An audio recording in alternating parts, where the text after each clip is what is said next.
We need to record that hit. But we have no money. Let's just take what we need. Are you crazy?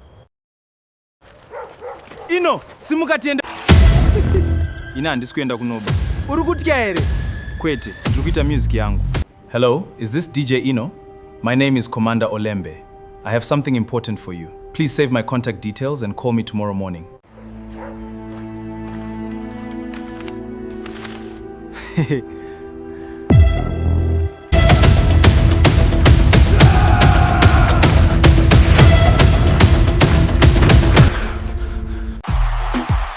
Are you ready for the dancehall king?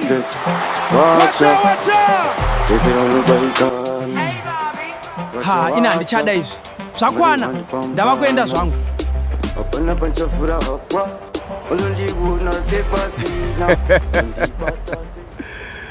Spragga na Hulengende ndiani anopedza? Hulengende ndiani anopedza? Ah, ndi Spragga anopedza, hapana kana nyaya. Uri kutoseka here? Hulengende ndiani anopedza Spragga?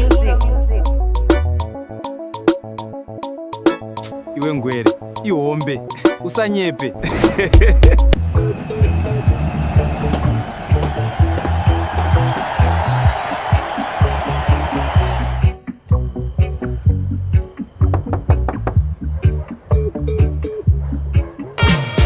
Nengeta kupinda mwachirima wate kuti team ino inotikana ikazvimba ino.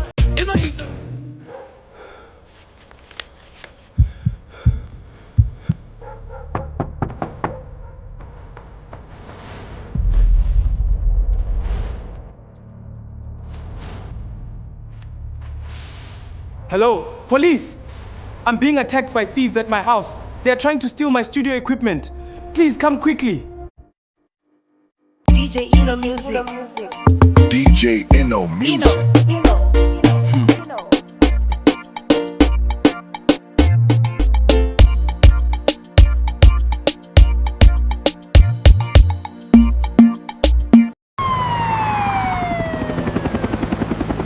All units, we are at the scene, moving in now.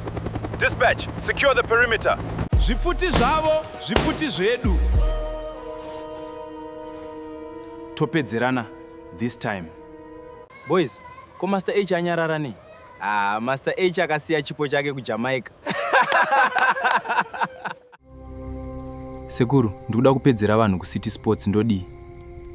Usatye muzukuru, manake mira uone.